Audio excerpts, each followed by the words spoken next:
Wow. Hello. Hello, ladies, gentlemen, esteemed envies. Hello, thank you for coming to the stream. It is I, my Starberries, the most pastel vampire. Hello, Saint Morning. Hello, Kaisi.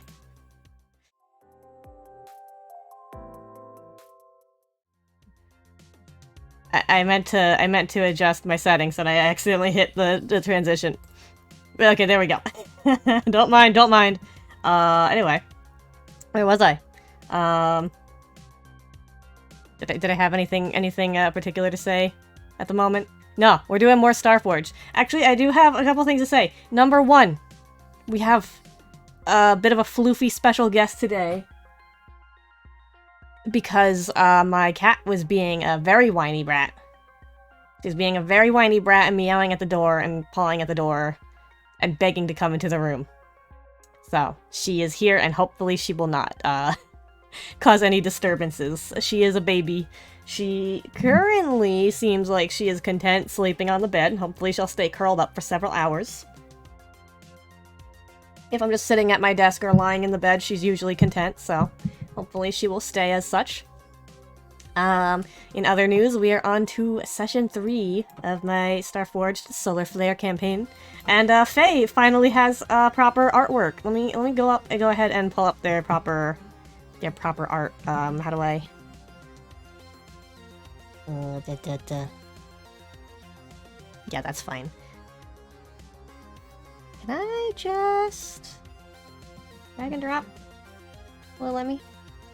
No, rude. I gotta do it the slow way. I forgot to prep that little bit there. Clicky click.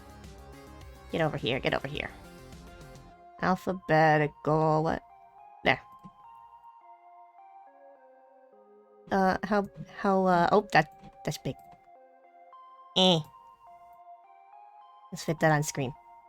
How do I... size?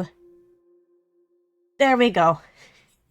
We have proper artwork for Faye now. Which I finally got done drawing between Tuesday and today. And then I kept adding... I started on the fire and I was like, let's just make it blocky angular fire, because that's stylistic and cool and easier to draw. And then I was putting down colors. Thank you! Yeah, I'm very happy with how this came out. I was putting down colors for the fire lighting, but I wanted to do a color that would contrast nicely and then like change it to the actual proper fire colors afterwards. But I thought blue looked cool, so I didn't do that. And then I realized this is just Promare. 100%, I think I might have just maybe made alternate universe Promare fanfiction. Just like not in space Promare. I mean... technically, Promare was almost in space. But anyway. That aside. Let me go ahead and take that away. Ah! Cool. Hopefully chat is okay there. I'm not sure where is the best spot for chat on this screen. It'll have to do for the moment, I think, maybe. I'm still experimenting with that. So, last time, Faye, showed up in... Oh, I also actually went ahead and got little, icons for characters, because I didn't want to get actual portraits for them, because that's a pain in the butt. I'm not gonna... I can't take the time to go find a pick crew to make every single NPC that we come across. So I just kind of wanted to get, like, icons to represent different factions. Phantom and Yelena, being of the Soulbinders, have, I don't know, this little skull tentacle thing. These icons come from GameIcons.net, if anyone's curious. So I finally got around to writing some notes on some things. Notes on locations are incomplete, but I feel like I should, like, get somewhere to post this info at some point. Just for fun. But, yeah, the last time, Faye departed from Sigil on the planet of Tyrannus in search of soulbinders, and also kind of just wanting to come to Koshiba for his own purposes of kind of scouting out if it might be a suitable place to hide out and maybe possibly live in permanently, maybe. That hasn't gone well so far, because shortly after, well, immediately actually upon getting here, since Koshiba is located actually underwater on the ocean planet of Daria, and just has entrances built on some of the islands here and there, they came upon one of these entrances and found that he was being denied entry. He was able to bypass that by basically saying, I want to talk to your manager, I know the wealthy merchant family from Sigil that you guys work with, which is true. More or less. Not completely bullshit. But anyway, as it turns out, Koshiba has had tighter security because while it seems that a lot of the guards and, what's the term I'm looking for? A lot of the law enforcement in the city is not aware of the details behind things. Mainly only knows the bureaucracy of it, seems from the sounds of it. There is a particular research facility within Koshiba, which is up to some research on some life forms of the planet, that is currently under siege by Doppelgangers.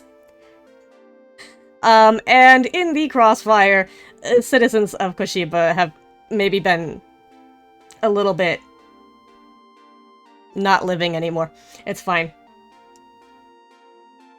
I mean, in the first, oh my god, I immediately almost choked on my water. I'm good at this. I mean, in our first session, Faye already came across some ghosts. Some tentacle ghosts. So that's fine. Oh, right. While in Koshiba and investigating the situation, Faye met the two soulbinders, Phantom and Yelena, who were hired to handle the doppelganger situation for the research facility in Koshiba.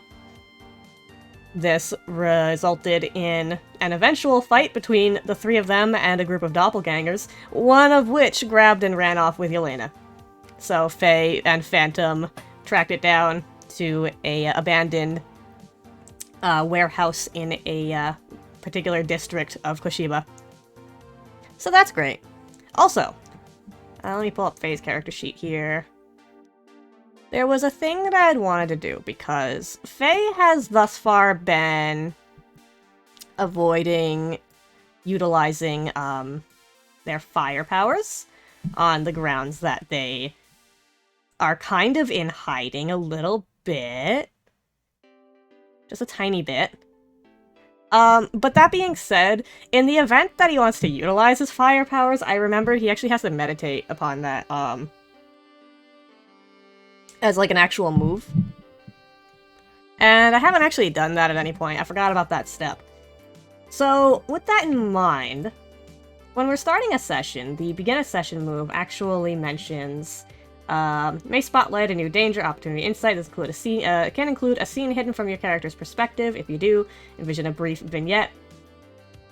I'm gonna do completely not that, and just kind of flashback Faye having taken some time on the Fall of Icarus to meditate on the energies of the stars in the galaxy and attempt to draw upon the power of them. And I say specifically a flashback because, depending on the results of this roll, things might happen. Okay, so what are we rolling? You wield fiery energy. When you rest and meditate to gather this energy, roll plus spirit. Oh, okay. Your spirit fortunately is fine. You took a little bit of a hit to spirit back in Sigil. I can remember the names of the 3 settlements we have in this campaign so far. You took a bit of time to rest after the ghost incident, and your spirit is more or less recovered. Also, you have a glowy cat friend, so that helps. So anyway, we're rolling spirit with a plus 5. So I think we'll be fine.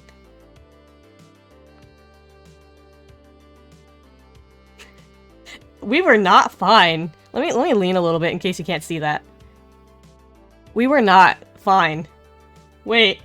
Oh, it's the number of the beast. Oh, Faye has rolled the number of the beast, the complication. Alright, okay, hang on. On a miss, take +2 fire. Okay. But endure harm -2.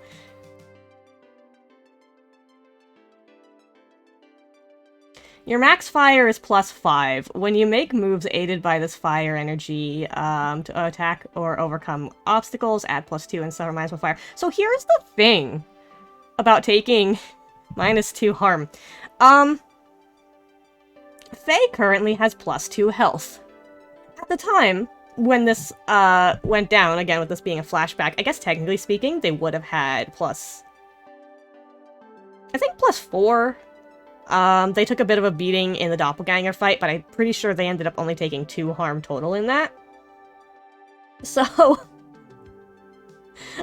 in actuality, Faye was at 2 health that entire fight instead of 4, and ended it at 0, which we'll get to that in a moment.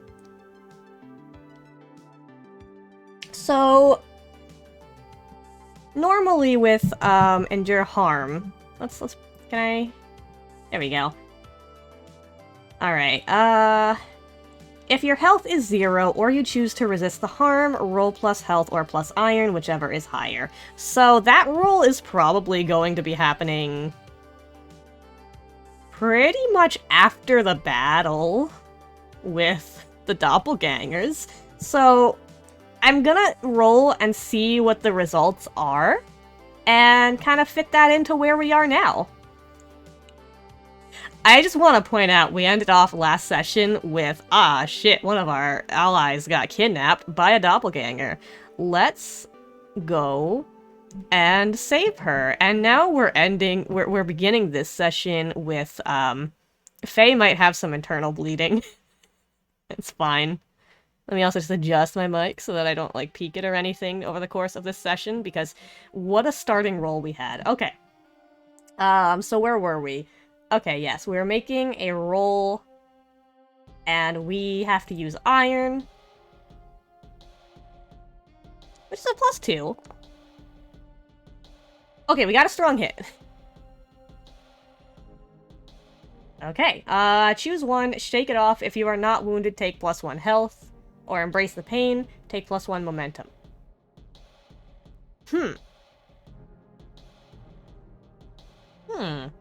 Here's the thing. +1 health. Not a bad idea. But I feel like, with the situation that we're in, if Faye is going to be taking any further harm, narratively, I'm expecting it's going to be in circumstances where they would be taking, like, 2 or more harm. So, with that in mind, +1, while helpful, still gonna be, if they're getting hit at all, they're still gonna get roughed up a lot. So I am gonna take the momentum. And we will hope that Faye is not bleeding internally, as it turns out, as their injuries turn out to be worse than they had thought during the actual battle and in the aftermath of it, what with immediately having to run off and find Yelena. No time to stop and check how your injuries are. Faye feels fine. He's good to keep going. Probably.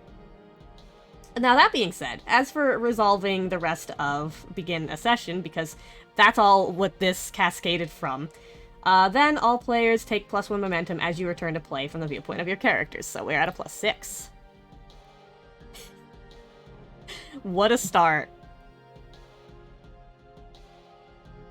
What's hilarious is the fact that even if I had kind of done that in a different order, to, like, take that bonus momentum first, like, it still wouldn't have helped. It still wouldn't have beaten any 6s. And now we've ended off with 6 momentum in total. What a roll. Okay. Anyway. So, how about I go ahead and get Phantom's token here? Oh, I forgot to actually change your token image. Phantom. Oh, that's where the prototype token is. Am I gonna want to do that for Yelena too? I'll get there, I'm lazy. User data. Where's my stuff? Tokens. Starforged. So even though I have one called Soulbinders, I ended up using this one. There we go. Okay. So back to this is going well. So Faye and Phantom find themselves standing outside of a large, seemingly abandoned structure in Koshiba, which seems to be a warehouse of some sort that was likely previously used for supplies. At the very least, that's the assessment that Phantom has from it, since he's been around here for a little bit. He kind of knows a little bit more the lay of the land than Faye does. So they do have a factor to consider,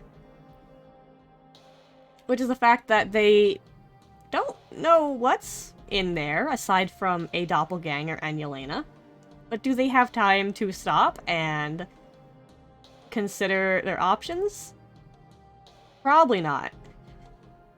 Mostly on the grounds of, we don't know what doppelgangers want with her and why they straight up kidnapped her instead of just killing her on the spot. Other than doppelganger things, which might be a concern. So, I think we're just going straight in. Glowcat, I think, should stay out.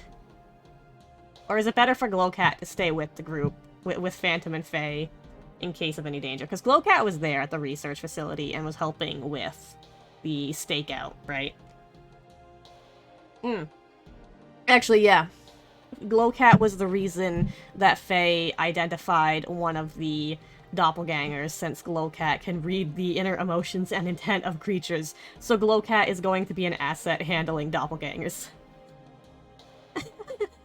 See, I don't think Glowcat, is really going to be helping on rolls a whole much here, but they're definitely opening up narrative possibilities, which is fun. Good cat. Anyway. Are we just going in the front door? No, I don't think that's a good idea. Like, they want to... Faye and Phantom definitely want to hurry up and get in there, but they're fully aware of the fact that these doppelgangers have displayed human intelligence or similar, and the possibility of an ambush or some sort, it's a non-zero chance. So Faye and Phantom are gonna go ahead and go in through a side entrance, because I imagine that there are sort of windows within this structure because of the fact that while Koshiba is a bunch of interconnected structures with sort of like metal or glass hallways connecting like buildings and areas, there are quote-unquote outdoor areas. Koshiba's a big enough place that they do have some areas built for aesthetic. Nice little park areas and stuff where there's big domes of glass to see the ocean outside, and see the tropical fish. So there are windows within the warehouse. Not that the warehouse is in a particularly aesthetic area, but more in the sense of they found uses for windows, and it kind of helps to be able to know what's going on outside your building. A little bit. So yeah, there are pathways around the warehouse and windows that look into it from those pathways, and vice versa, for the sake of viewing. So anyway, we're busting in through a window. Ooh, actually, I feel like between Phantom and Faye, I feel like one of these two folks, one of them being a skilled space adventurer specialized in killing undead and the like, and the other being a fugitive on the run from former captors.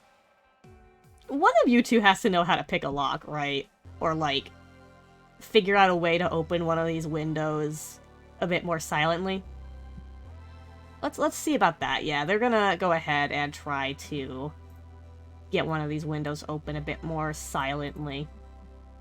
Is it lockpicking, or is it more like taking off hinges or something? Or taking the frame or some part of it out of the wall? Because they're probably big, like those big industrial windows, right? But they're going to find a means to do so. But that being said, I feel like there is a risk of...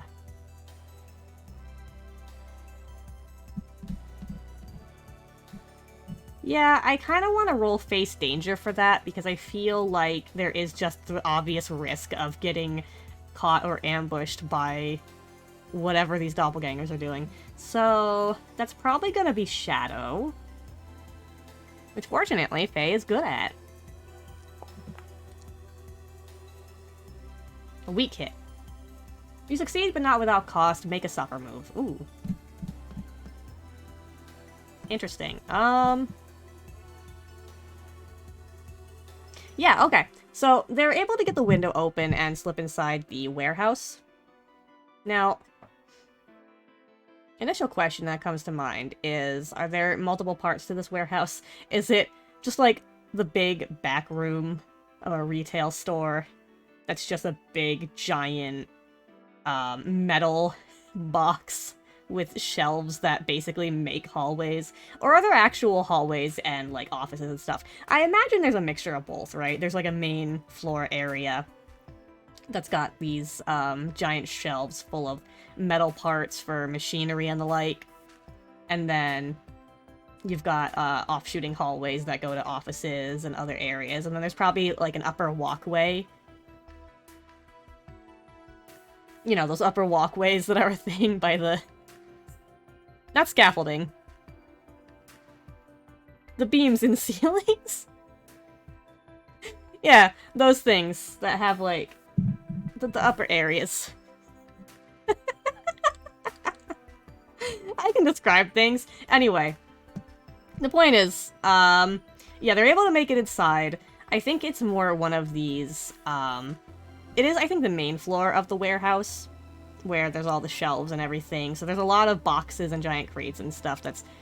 A lot of it's been cleared out, but a lot of it just has seemingly been left here and abandoned for one reason or another. Clearly, when this place was left, a lot of this stuff was not a priority to take for some reason. Or maybe there's plans to come back to it, who knows. Either way, it hasn't been cleared out as of yet, and that obscures a lot of vision here. But the two of them, as they're climbing through the window, they do hear the sounds of a creature approaching, sort of coming around and rounding the corner nearby. They're fortunately able to duck out of view of it, but with the creature, which has, at the very least, taken a humanoid shape, with the creature there sort of looking around as if it did hear them, they, yeah, they are delayed a bit in having to wait for an opportunity to slip by, which is maybe not a good thing when you're on a rescue mission. But I'm taking a -1 momentum for that, which... Is there a move for that? There's like a lose momentum, right? Yeah. When you are delayed or disadvantaged, suffer -1 momentum for a minor setback. Okay. When your momentum is at its minimum. Okay, so we don't really have to worry about anything. We're not... There's no roll involved, and we only worry about it when we're at minimum momentum, which I've never actually had happen in an Ironsworn game thus far. But that might just be my playstyle. I tend to prioritize losing other tracks over momentum. That being said, I should maybe play around with losing momentum more. Anyway, onwards, right? We have to search through this place and find our dear friend, Yelena. I mean, she was kind of... We met her, like, a couple hours ago. She was pretty on guard. Seemed a little bit wary of why we were approaching her and Phantom. But we're gonna say friend for ease of terminology here. Is this gonna be more face danger? I do think that a lot of this is gonna be face danger, right? Because stealth mission, potentially. We're kind of scouting out and searching the area for Faye or any sign of what's going on in here, where the doppelganger may have taken her. Oh no.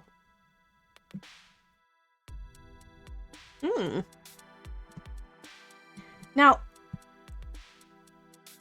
you fail or momentary success is undermined by a dire turn of events. I kind of have a thought in mind already. I am gonna kind of roll the pay the price table just kind of to see what it gives me. Oh, can I get in the chat? But hypothetically, a surprising development complicates your quest. That could be fun. Hypothetically, I could turn that into a strong hit with the fugitive asset, which would mark us at 3 out of 4 on this clock. But I don't want to really do that just yet. I think we're still, you know, we're still early on. And, I kind of want to see where this takes us. Action. Acquire. Greed. Do I want to utilize that? A surprising development complicates your quest. Basically, my initial thought is that we are, of course, coming upon signs of what the Doppelgangers are doing in here, other than just kidnapping a person. My initial thought would have been take her somewhere to take her form, though clearly they don't need to, you know, be anywhere specific for that. They can kind of just do that on the fly, so they would have been able to just take her out of sight and do that. Yelena, I mean, if that was what they wanted to do. Acquire greed, though. Acquire greed. What do I want to make of that? So clearly the Doppelgangers are up to something else, right? Oh, God. I don't know why this thought has come into my head, but I'm gonna roll with it. So, as Faye and Phantom are navigating this warehouse and the various, quote-unquote, hallways of shelves, they come across... They turn a corner into an area that's been made a bit more open. There's less stuff, it's more of an open sort of work area. There's, the metal belt that things were supposed to be rolled across. They have... But there's a good bit of walking space for people to have passed through here and moved pallets of materials around. I'm just giving myself retail flashbacks. But as they enter this more open area, they do see this sort of mass of what kind of looks like a cocoon. It's very large. Like, probably about twice as tall as either of them. Very large, cocoon-like structure of what looks to be webbing or silk, sort of holding it in place, stuck to the floor, walls, nearby shelving. But whatever it is, I'm gonna call it a cocoon. It seems less like it's made of the silk in its entirety, and more like it is a structure of flesh covered in the silk, as maybe a protective covering, because bits of the flesh can be seen underneath it. Calling it flesh on account of the fact that it resembles the true sort of, I think I described the true form of the Doppelgangers as being kind of lanky and gangly, and having just, like... Did I describe their faces? It's fine. That's for me to check the VODs for another time. But yeah, the flesh of the cocoon resembles that of the doppelganger creatures. And as Faye and Phantom spot this, they do see a supposed person, probably doppelgangers, holding a small creature. It's sort of like, well, it's a little bit bigger than a cat, and it kind of resembles a shrimp. A little bit of a weird shrimp, which is struggling and does not want to be here. And the doppelganger holds it up to the cocoon, and a portion of the flesh sort of opens up as a, sort of clawed appendage reaches out and grabs the shrimp creature and drags it in, the hole in the cocoon sealing shut. So, that's a thing. And, how... I just kind of have to consider how to approach that. Because option is kill it. Burn it. Um...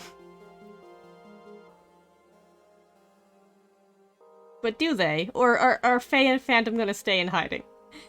Because that's probably not a good thing. But anyway...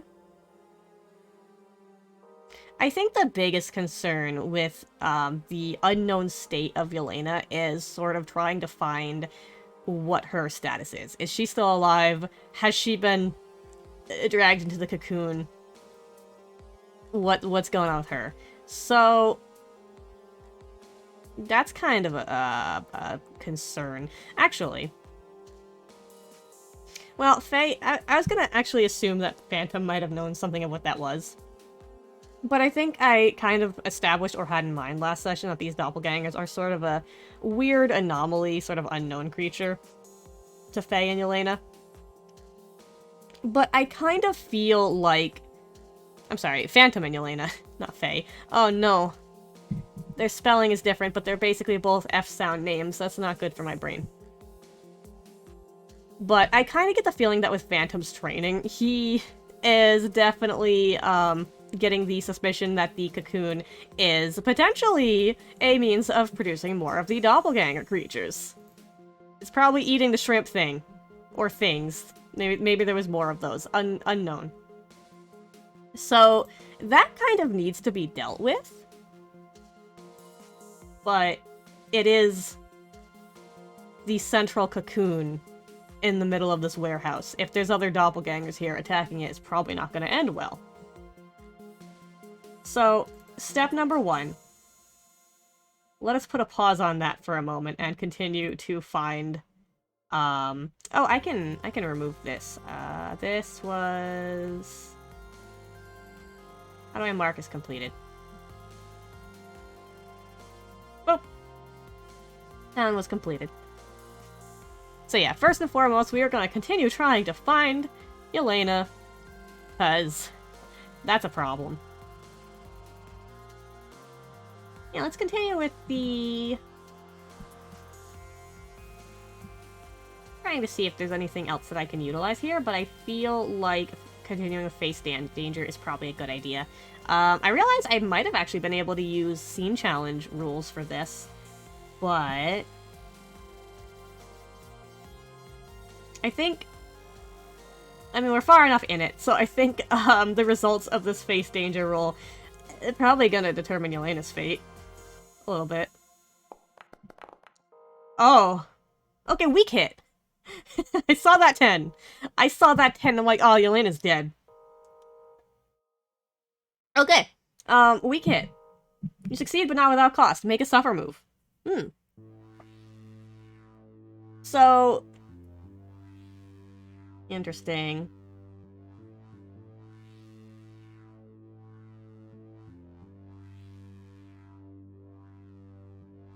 Okay, yeah.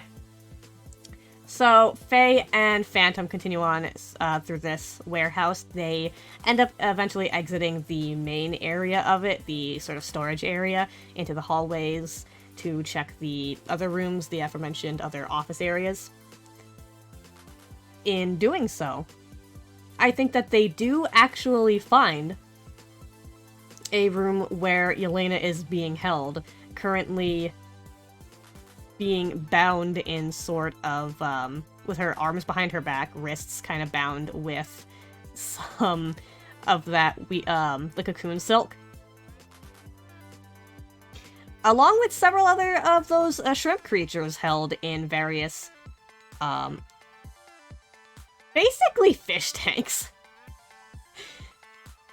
They're basically being held in fish tanks. Slight problem. There is a doppelganger creature on guard here. There is a doppelganger that is in the room as they open the door. And it's probably going to attack, maybe, possibly. But, a suffer move. Because honestly, the first thing that comes to mind would be it just, getting a first hit on Faye. Or supply. Can I utilize supply in any way? Yeah, okay. I'm gonna utilize supply because I haven't been utilizing that a lot. So yeah, the doppelganger, they open the door, the doppelganger lunges out towards both Faye and Kai, sort of outstretching, shape-shifting its arms into these outstretched claws. Faye manages to mostly step away, although the, sort of side of his coat where he has the supply of ammunition, sort of a, bag of supplies, smaller one, kept in his coat for emergencies, and ease of access. Yeah, that's getting slashed, and there is a lot of ammunition getting scattered across the floor and lost. I don't even think bullets. He's got a laser pistol, so I think it's more like crystals for charging the laser pistol. Either way, that's getting lost. Still got some, but we are losing some supply. It was only a suffer move -1, right? I don't think there's a specific sacrifice resources. Yeah, okay, we only have to worry about that if that drops to 0, though. Okay. So anyway, there is a doppelganger here. Faye and Phantom are faced with... It is only the one, seemingly. So I think instead of doing a full-on combat, though, I am going to use the battle move. When you fight a battle and it happens in a blur, envision your objective and roll. Basically, the move for... There is a fight, but it's not the biggest of deals, and I want to speed through it quickly because it's not super plot important or narratively interesting. So, if you primarily fight at range or using your speed and environment to your advantage, roll plus edge. Depending on your courage, leadership, or companions, roll plus heart. Fighting close to overpower your foe, roll plus iron. I feel like it's probably going to be trickery to befuddle your foe, careful tactics to outsmart your foe. I feel like it is probably going to be iron just because of the close quarters here. There's not much opportunity to even make distance to use a gun, even if that were Faye's preferred fighting style. So anyway, we are gonna roll an iron.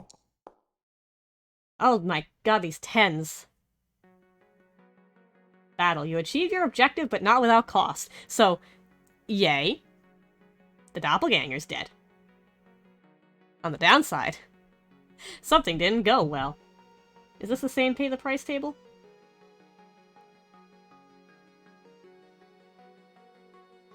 I want to roll it. I always want to roll it just to see what it gives me, even if I don't utilize it. Surprising development. You really want to complicate the hell out of this quest. Well, anyway. So the doppelganger is slain, fortunately. So Faye and oh my god, Faye and Phantom can check on Yelena, which does raise the obvious question. Is that actually Yelena? Are we good? Is this okay? And I kind of want to... What? Because here's the thing, right? I could just ask the Oracle. I could just leave it up to random chance. Is this Yelena? Is she good? Yes, no. Because, you know, the probabilities of a doppelganger... Again, intelligent. It's entirely possible that they, took her form to, you know, make an ambush for Phantom and Faye if that particular doppelganger knew that it was being tracked. But that being said, I kind of want to roll a move. Check your gear, compel, gather information. What if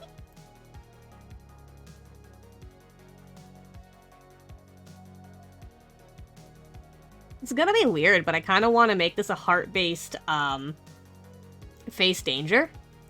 Using the glow cat. Like, technically, the glow cat is for,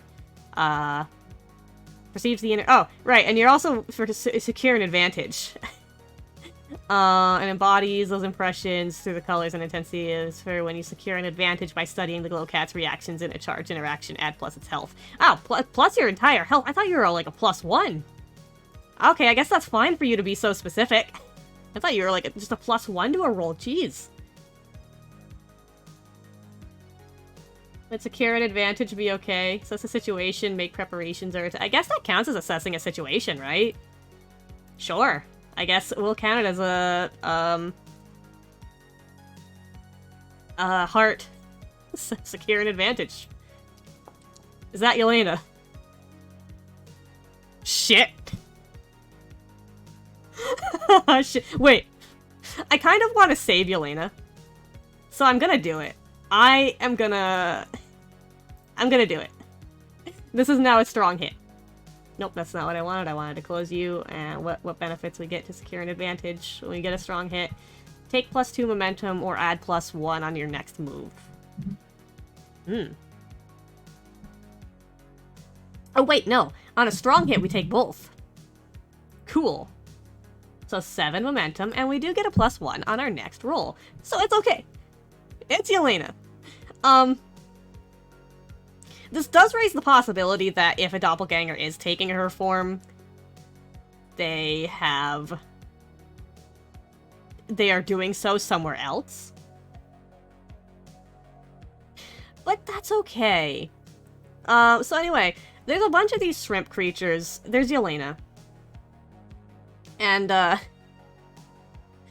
we know that the shrimp creatures were being previously fed to, at least one of them was being fed to the cocoon. Phantom works under the assumption that the cocoon does need to digest these things. Apparently. At the very least, that's the assumption that he's making. Is that accurate? I don't know, but are we worried about it? Kill it with fire. That's what we're worried about. The question is that a good idea? And Faye might not, I kind of want to do... Wait. Can I make a connection right now with Yelena? Because we did just save her ass. When you search out a new relationship or give focus to an that's, not an ally or companion. Roll plus heart. Does this count as searching out a new relationship? I feel like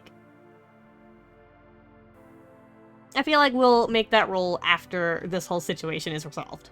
Yeah, that seems reasonable. So. Oh boy, we're at 3 out of 4 on that clock. So anyway, Yelena's safe. There are these shrimp critters. They're hanging out. One of y'all got eaten, I'm really sorry. And there's a cocoon. There's a doppelganger cocoon. Well, Phantom and Yelena are soulbinders. They were quite literally hired to... Oh, I feel like this counts as progress on the whole soulbinder things. We found Yelena.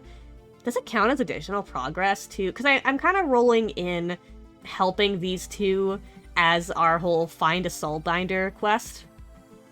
I might have called them soulbringers at one point. Whoops. But yeah, my kind of thought is, rather than making a whole other vow for this, especially since this is a formidable vow, which means that we need to accomplish a lot of steps for what on paper sounds fairly simple and straightforward, I think it makes more sense to have this vow, have this whole quest shuffled into this vow. So anyway, yeah, we're making 1 progress because we helped Yelena not die to a doppelganger. Other thing is, I feel like finding what seems to be the doppelganger cocoon, because I wasn't expecting them to come from cocoons, but here we are. I think that counts as progress. Because that seemingly gives us a source, maybe? Also, that means they've been coming from inside the city this whole time. Or the cocoon was placed here and has been growing. That part's unclear, but that's okay. So, we're gonna go kill a doppelganger cocoon, now that there's 3 of us, and a glowcat, but I think we're past the glowcat being able to help here. The glowcat is mostly for social interactions and sleuthing out doppelgangers when we know that we're about to get ambushed by a bunch of them. A glowcat's gonna find some safe spaces to hide in the warehouse. Good boy or girl or other glowcat, thank you. Gender unknown. That's fine. So, step number 1. I am gonna say, I'm kind of debating on if I want to make another roll to sort of sneak back to the cocoon area, but I think with how more or less well Faye and Phantom did the sneaking part, I think they can get there just fine without a roll. What is gonna happen is that there is probably probably gonna be some bad stuff breaking out when we actually go attack this thing. So we're gonna try and do a bit of an ambush. As in, sneak up there and do as much damage to this thing as we can before, you know, before Doppelgangers all come in and kill us. So, this is actually fun, because in Ironsworn Original... Where's combat? Combat! In Ironsworn Original, when you had combat going on, you would give your foe a rank, which would determine how much damage they can take, essentially, and presumably when you max out that bar, you can kill them or take them out of the fight in whatever way is appropriate. In Starforged, this has been changed to just having a progress bar for the fight event as a whole, because you envision your objective and give it a rank. So instead of a straightforward fight to knock something down to 0 hit points, or as close to that as this game works, we are going to have a fight to see how much damage we can do to this cocoon. And we probably will have to kill a bunch of doppelgangers in the process. But the cocoon is the big important part, and getting out alive. So anyway, that little whole thing aside, envision your objective and give it a rank. So we're gonna go ahead and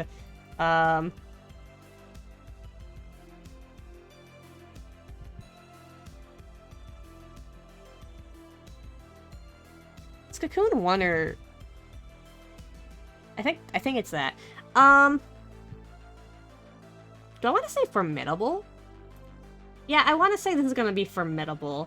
Because on the one hand, again, this is a group of 3, but we don't know how many doppelgangers we're dealing with. Probably, I'm sure there's more than the 1 or 2 we've actually seen, quote-unquote, on screen hanging around. There was probably a few more that Faye and Phantom stealth by, and possibly others hanging out hidden somewhere, or outside on alert for any signs of danger.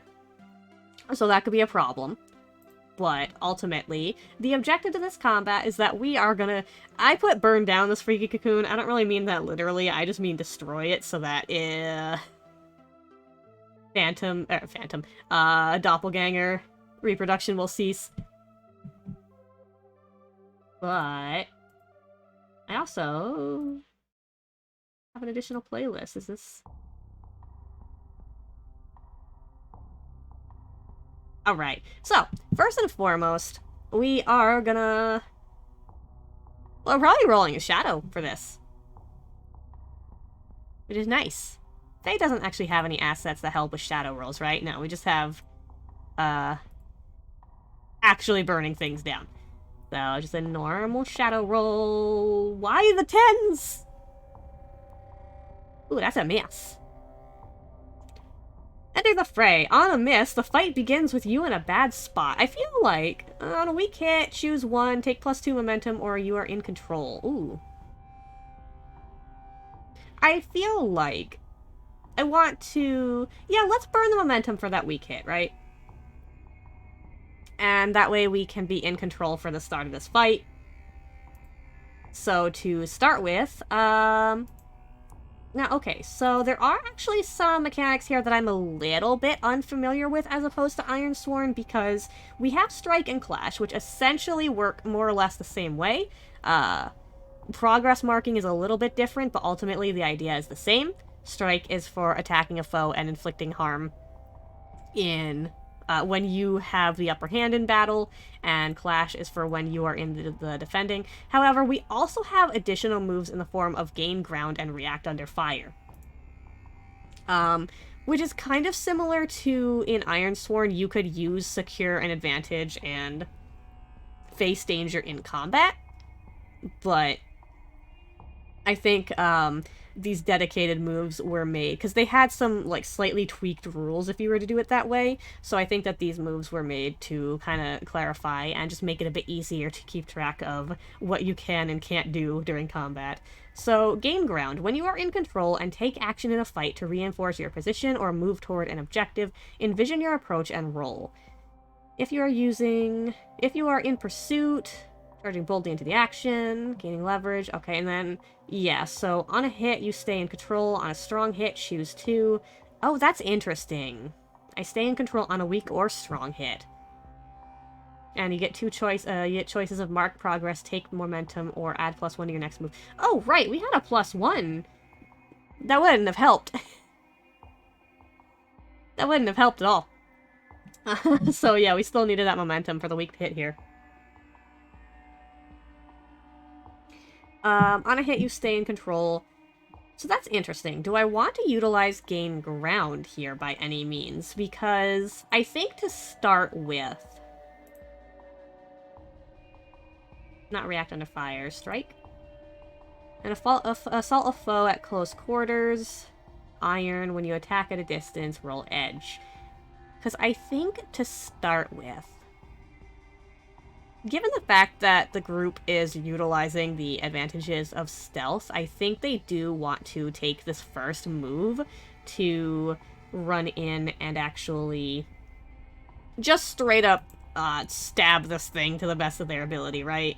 Probably, I feel like Faye and Phantom are running in to do some direct attacking of the cocoon itself, slash it up, and do what damage they can, with Yelena moving into position to cover them from any doppelgangers that will no doubt be realizing what's happening any moment. So, that's gonna be a strike, I think. With Iron. Strong hit. Mark progress twice. Okay, cool. Boop, boop. Dominate your foe and stay in control. Excellent! So, Faye and Phantom are able to move in quickly, utilizing the fact that the doppelgangers aren't really aware of their presence. Move in quickly and get a couple of hefty sword slashes into this cocoon, ripping open some of the cocoon flesh and revealing some squishy bits inside. We don't want to worry about that. We don't want to worry about that. Yelena on guard and readying her weapon, which I imagine she probably actually has like more of a gun situation going on. Like Yelena's got like a big gun. Like for this purpose she probably does have pistols, but I like the idea of her having a sniper, but that's not helping. That's not helping at all right now. But she's got gun. And she's going to be taking a couple shots at the first of the doppelgangers that appear. There's definitely a good number of them, though, right? And they're not going down that easily. They are durable creatures that have some regenerative capabilities, as well as the cocoon here. So, that being said, do we want to attempt another strike or try and gain ground? I feel like while we do have the advantage here, gaining ground is probably a good idea as Faye and Phantom sort of... You're in control and take action in a fight to reinforce your position and move toward an objective. Yeah, I feel like it's mostly Faye and Phantom having to maneuver around doppelgangers that are coming in to try to attack them, sort of trading off positions with Yelena of who's defending and who's guarding. So that might actually be in pursuit or maneuvering. So that's going to be edge, which Faye's not the best at, but I mean, considering how her rolls went previously, it's the number of the dose. Your foe gains the upper hand.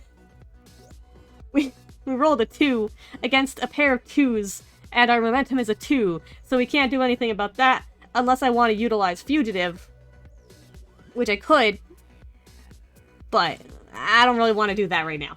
Your foe gains the upper hand, the fight moves to a new location, or you encounter a new peril. You are in a bad spot and must pay the price. Well, you encounter a new peril, or your foe gains the upper hand. Well, I think just with the sheer numbers, right, of the doppelgangers, like, it's not like there's a horde of them, but there's definitely a good hefty group of maybe 6 or 7 of these things that are coming out of the rafters. That's the word I was looking for earlier. Rafters, I think. Coming out of the rafters, running in from hallways that they were sort of keeping an eye on earlier, coming out of corners and stuff like that. Again, there's probably some outside that might be coming in. So yeah, there's like a nice group of 6 or 7 of them that are running in, and they are nice, durable critters. So several of them are able to rush in, even with the group trying to maintain a defensive position and keep the doppelgangers from getting too close. Several of them get too close and manage to come between the 3 of them and the cocoon, providing more defense against it and keeping the group away from doing any additional harm to it. Not good. So, there is a...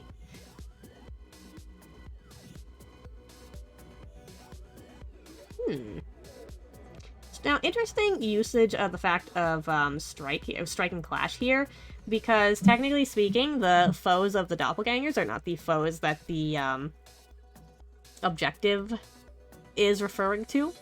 But narratively, of course, striking down the doppelgangers creates an opening to get back to the cocoon, which does, in fact, get us closer to our objective. So that works, which is very nifty. When you're in a bad spot and fight back against your foe at close quarters, roll plus iron. When you exchange fire at a distance, roll plus edge. Or alternatively, they could try and shoot the cocoon while avoiding the attacks of the incoming doppelgangers and just kind of focus on that. What's a better option? Try and shoot this cocoon, which it probably does also have some regenerative capabilities, and try to just keep the pressure on it, or do the sword fighting that Faye's actually a little bit better at to try and reduce the incoming enemy numbers. I feel like I want to use gun, but sword kind of just seems to be a bit better here. I feel like at the moment, yeah, I think focusing on the doppelgangers that are right up in front of us is probably the more wise idea. So let's go ahead with that. Roll some iron. Okay, weak hit. Okay, we mark progress at the very least. Ooh, you were dealt a counterblow or setback. Stay in a bad spot and must pay the price. Ooh. Now, do we need to take any mechanical punishment for this? I don't think necessarily so. Especially since this is, well, it's not the first terrible roll that we've had. But it's only a weak hit, so it's not like the complication situation. So yeah, with it only being a weak hit, I think that's fine.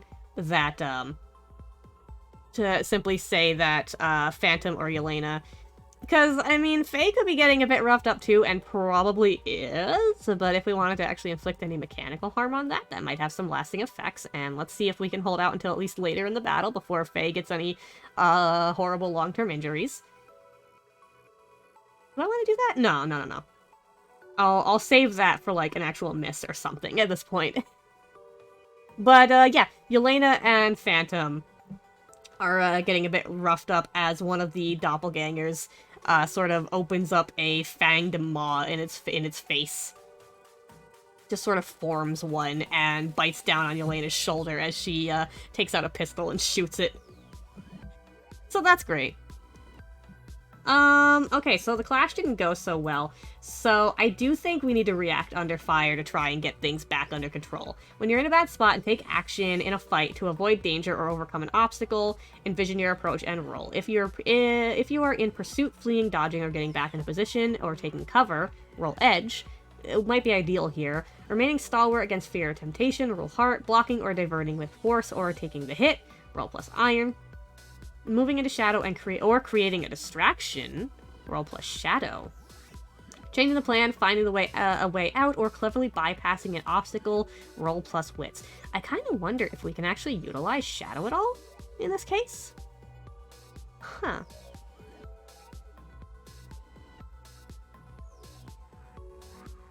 Because technically, right? Yeah. It's not shadow as in sneaky, but it is shadow as in deceptive. Faye is gonna pull out that gun. And is gonna fire a couple of shots at that cocoon. And, the intent is not actually to hit the cocoon, but just to prove that they are still a threat to it even from a distance, and draw the attention of some of the doppelgangers so that Phantom and Yelena can have an opening and not get absolutely brutally murdered. Let's go. That is gonna be Shadow, which Faye's good with.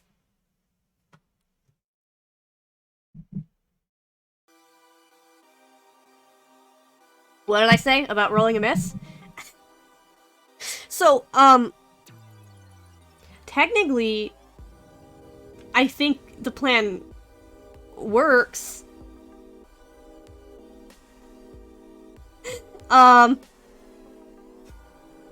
Faye fires off a couple of shots, drawing the attention of the doppelgangers, at least a majority of the group, which proceed to rush for him, forcing him to try and basically make a run for it and keep their attention. But doppelgangers be fast, and one of them essentially like makes a lunging pounce for Faye. It is going to basically pounce tackle him for and try to bite into him. So where is? I think that's just straight up endure harm, which is gonna be at this point is really more of a lose momentum. I'm realizing. Oh, forgot about that little part. Suffer minus one momentum for a minor setback. Envision how the price is paid. Okay. Well, I don't think we need to worry too much about how does this narratively involve losing momentum. I think that's simple enough. Getting mauled and grabbed by a group of doppelgangers that you're trying to evade / distract is a good way to lose any momentum you got going. So anyway, endure harm. If your health is 0 or you choose to resist the harm, roll plus iron. Yeah, we're gonna do that again.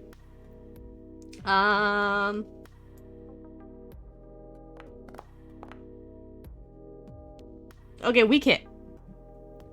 On a weak hit, if you are not wounded, you may lose momentum in exchange for +1 health. Otherwise, press on. Do I want that trade?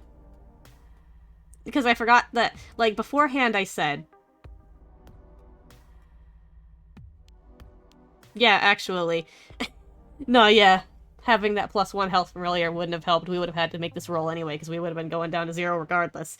So, do I want to make that trade? Do I want to take -1 momentum and take +1 health? I did say that I've never been to, like, maximum negative momentum before in this game.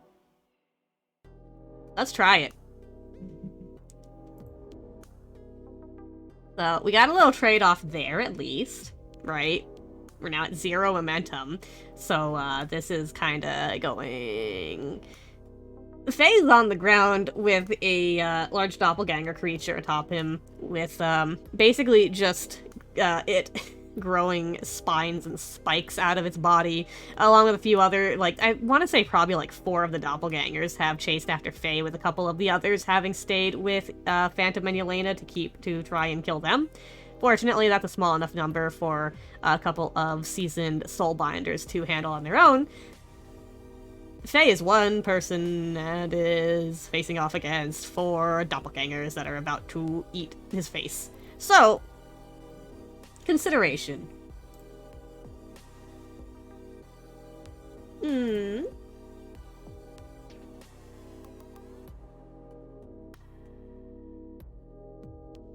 Well, either way, I think this is going to have to be either a clash or a react under fire. Fight back against your foe at close quarters, roll plus iron. I think it is going to have to be fighting back against a foe at close quarters. I think it's time for Faye to do some fire, though. I think it is time for Faye to do some fire and just kind of burn the hell out of these things. Wield fiery energy. When you rest and meditate... Okay, when you make moves... aided by this energy to attack or overcome obstacles, add +2 and suffer -1 fire. Which is interesting, because I had said previously that it was similar to the Lightbearer, or Lightbearer, I think, asset from Ironsworn, but that was more of an equal trade-off, right? You spend 2 or however many light to get that much of a bonus to your roll. In here, it's just, we get +2 for spending 1 fire at a time, but it's set at that number. Which is fine. So, we're gonna do that, first of all. We're gonna lose 1 fire. And we are gonna make a clash at close quarters with a +2 to the roll. For a total of +4. That's gotta end well, right? Look at that. Strong hit. I think that would have been a strong hit regardless, but that's okay. So first off, make progress twice you overwhelm your foe and are in control. Very nice. So, as several doppelgangers are staring down Faye, ready to bite into his face, he's able to get one hand free from underneath them and conjure up just a blast of fire from the palm of his hand, aiming it out at the creatures.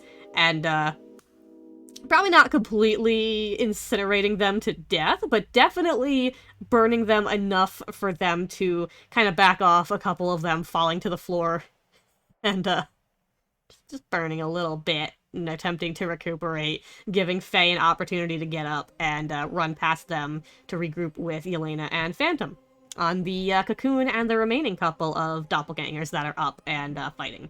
So, we got another bit of fire left, right? Let's burn down this freaky cocoon. Let's make a strike. Do I got anything else, too, that can be of help here? Is this, will this be, iron or edge? I feel like it could be either, because Faye would definitely be able to get in close with the fire, as demonstrated just now. And I think is going to be anyway, because Yelena and Phantom were already close to the cocoon as is. So yeah, I think that's fine to, continue with iron on that train. But, I don't think... Yeah, they don't have any other benefits that they can utilize for this roll, so it's just a nice little +4. Let's see where that gets us. Strong hit. Alright, mark progress twice. You dominate your foe and stay in control. Now, we have 7. Take decisive action. When you seize an objective in a fight, envision how you take decisive action, then roll the challenge dice and compare to your progress. If you're in control, check the result as normal. If you're in a bad spot, count a strong hit without a match. Oh, without a match as a weak hit, and a weak hit as a miss. So essentially, I could end the fight objective here. We only have 7 out of 10 boxes filled, but that's a kind of a decent number, right? For us to probably get at least a weak hit. Because if I drag out this fight more, there is the risk of things turning much more sour, and Faye is now out of fire. So I think now is the narratively fun and mechanically good idea point to try and incinerate the hell out of this cocoon, right? Alright, so take decisive action! Oh, I actually want to roll this one. To compare... Weak hit! It's fine. It's a weak hit. On a weak hit, you achieve your objective, but not without cost. Roll on the table below or choose one. If the fight continues, you are in a bad spot. Fortunately, the fight is probably not continuing. Because, hang on, it's worse than you thought. Make a suffer move. Victory is short-lived. A new peril or foe appears. You face collateral damage. Something is lost. Damage are broken. Others pay the price. Others won't forget. You are marked for vengeance. It gets complicated. The true nature of a foe or objective is revealed. A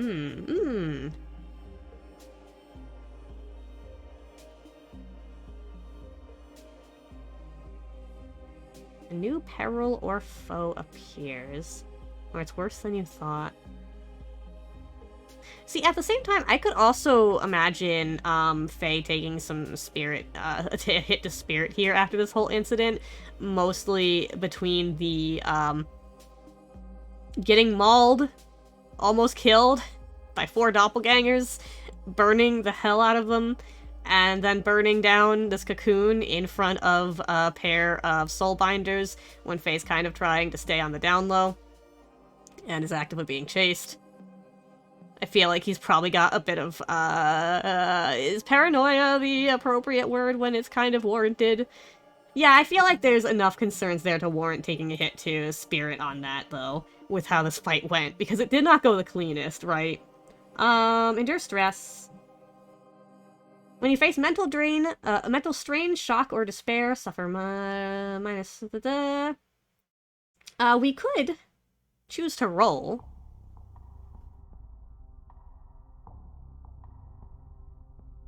I think I'm gonna leave it. I think that's fine. Leave that nice and simple. Fortunately, that means that the cocoon is nice and toasty. Phantom and Yelena, fortunately, are just about wrapping up with finishing off the last couple of doppelgangers, and the ones that Faye burnt are, while they do have those recoverative abilities, it's not going to be quick enough that the group can't finish those ones off as well very quickly, so this collection of doppelgangers is not so much of a threat. Meaning that this situation is probably handled. Oh, I think that counts as progress. That counts as progress here. Boy, we're at 5 out of 10, huh? I mean, that's actually fine. That gives us some room where, like, we'll be... By the time we hopefully get these two over to Sigil, we'll probably have a couple more boxes ticked just from the general process of getting back there, and that still leaves us room for a decently high chance of success with also... I say potential for some additional complications in the plot, but I mean, this already came from a little bit of a twisty turn in the plot. But anyway. So, Phantom. Not Phantom. Faye has incinerated the cocoon. The doppelgangers, at least here in the warehouse, are no more. And, Phantom, Faye, and Yelena are free to sort of investigate the situation here, see if there's anything else of note that's, important to consider, and check out those little shrimp critters. What's going on with the shrimp critters? Why the shrimp critters specifically, right? Like, there's particularly a group of those that have been held in the place. Like, why those? So, that being said, though, do I want to make a roll for that?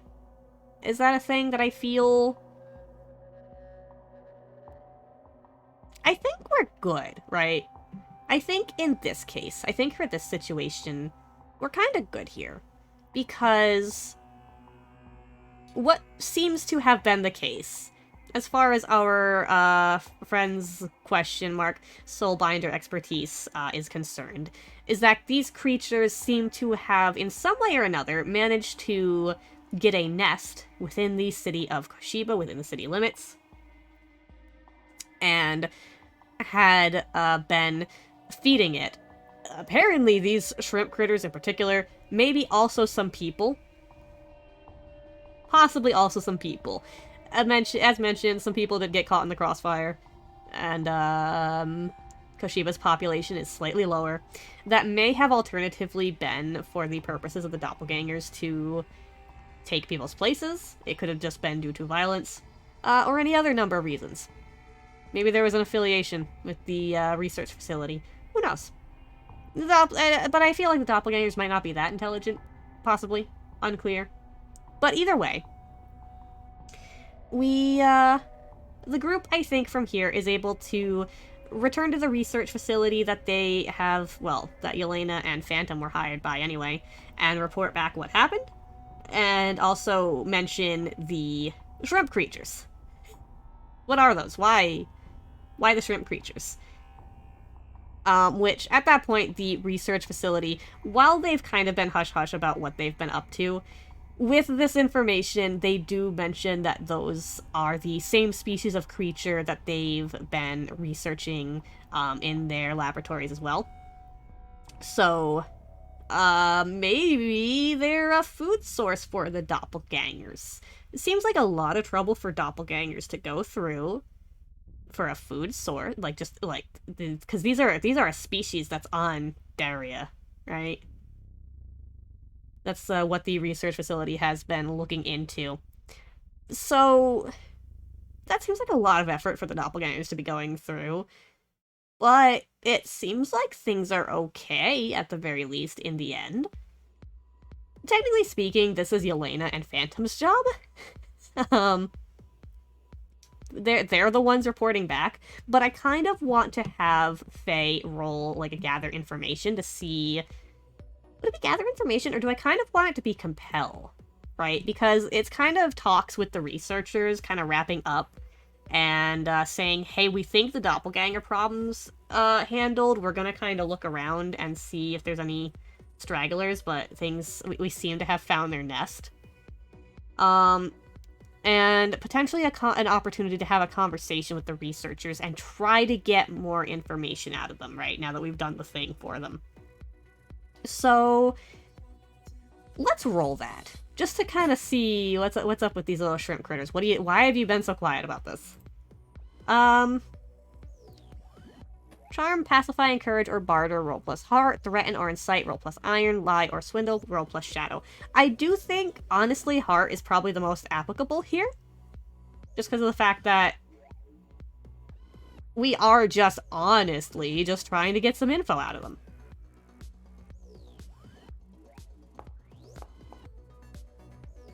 A miss. They refuse to give any information on that part. They could. Make a demand that costs us greatly. Pay the price. They refuse or make a demand that costs you greatly. Pay the price. I think with how things have been going, it makes more sense that they would honestly just be... They would refuse to give any information on that. So that's an unknown little factor that may or may not come up again eventually, what the deal with that is. Now, hypothetically, in theory, the general tenet for these rules is that even if you get a bad result on a roll, something still happens and the plot keeps moving forward, even if it's in a bad direction. That being said, in this case, I think this is one of those rare instances where I want to say that's kind of just a dead end there, for the moment, because, we still have leads to be following and other things to be doing. We basically just didn't get information here, but we still have other routes and avenues to be exploring anyway, so the plot's still moving regardless. And B, there might be a plot thread there at a later point, possibly. So I'm gonna let it be. I'm gonna let it be and just make a note that we got a miss on that. Simple enough. So, at the very least, Yelena and Phantom are given their payment, which... Phantom, last session, seemed very adamant about getting paid about this. Very specifically was concerned about the payment, and Faye insisted, I don't want the money out of this. Just, I'll help you guys finish up so that we're done here, okay? Was Faye an asset? I mean, yeah, I feel like Faye was an asset here. They've earned the cocoon.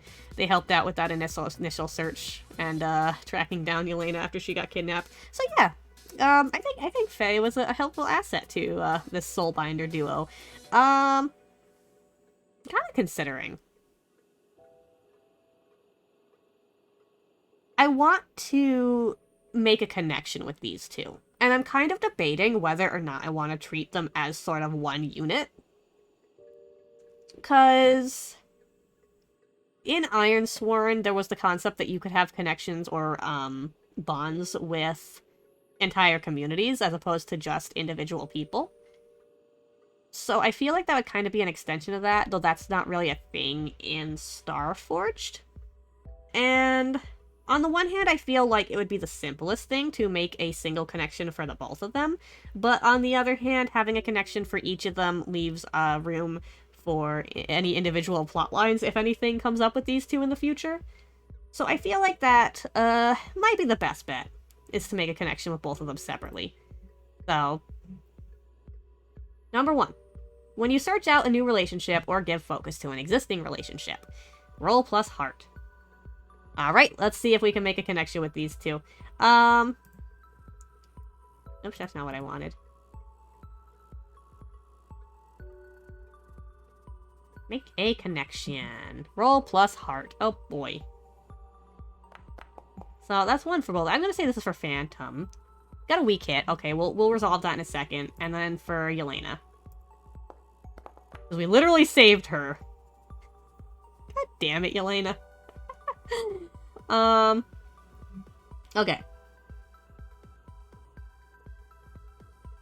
Search out a new relationship or give focus to an existing relationship.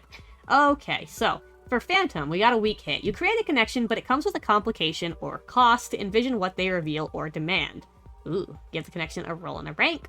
Whenever your connection aids you on a move closely associated with their role, add +1 and take +1 momentum on a hit. Okay, so we have made a connection with Phantom. Kind of curious, actually, about something. I feel like Phantom Formidable seems appropriate. Can I? No, okay, I was kind of curious if I could, like, drag things over. Are you marked as a connection? Yeah, okay, so that doesn't work. I was hoping. That's okay. Where was I?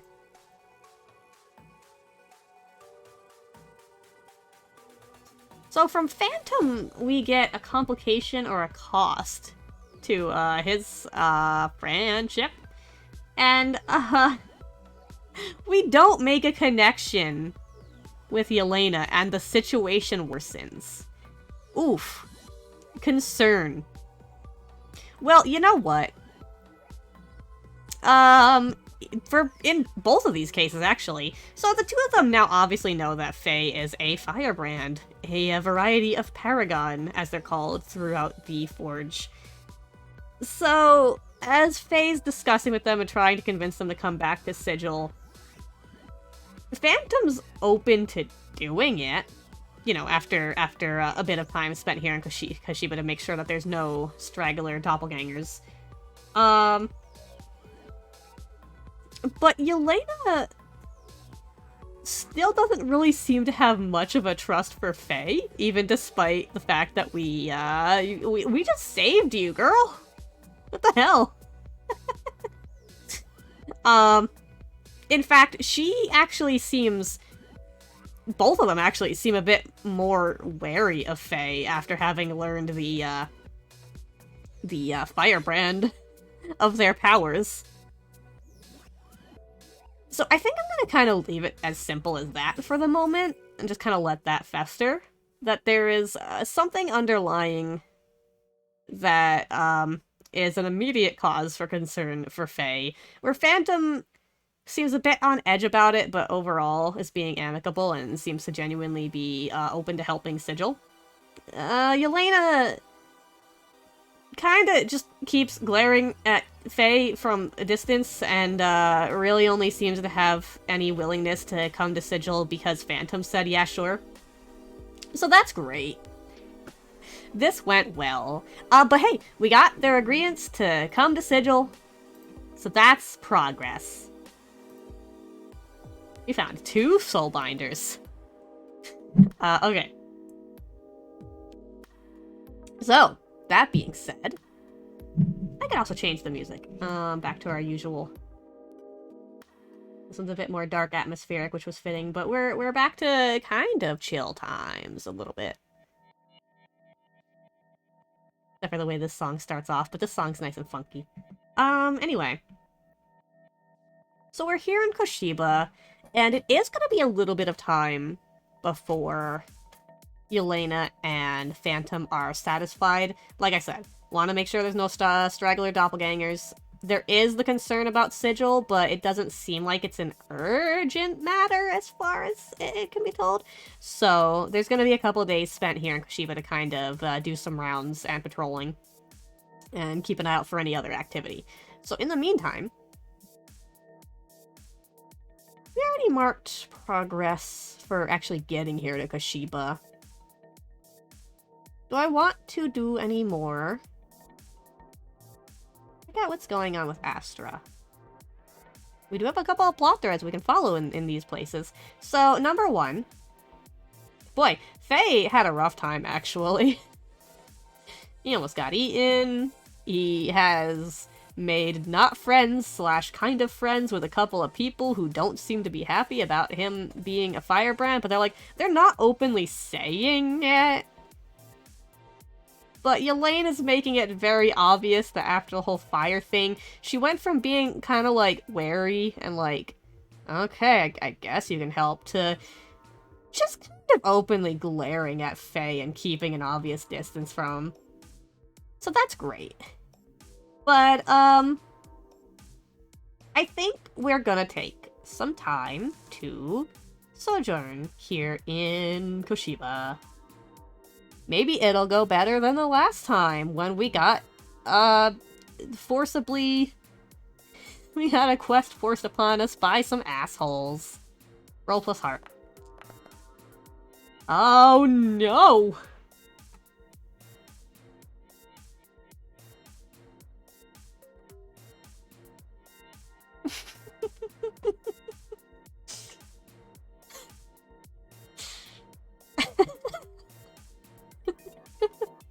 The community needs your help or makes a costly demand in exchange for a safe harbor. Envision what they ask of you.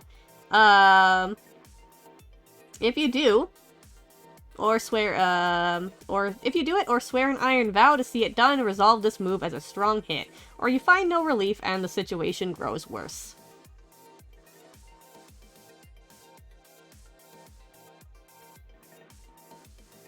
Because it just occurred to me, like, I've always, ended up jumping off into entire plot threads from that, but, it occurs to me, if you do it or swear an iron vow, so potentially it could be a simple, incident that Faye has to resolve, really.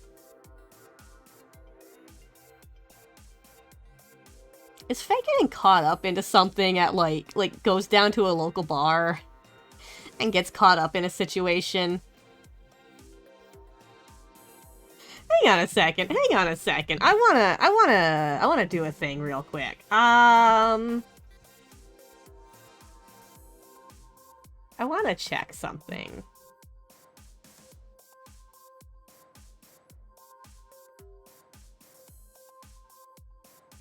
Where is it? There it is.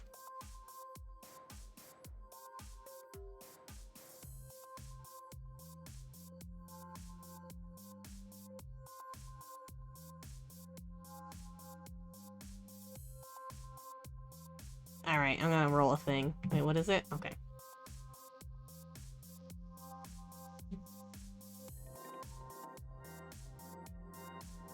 Yeah, okay.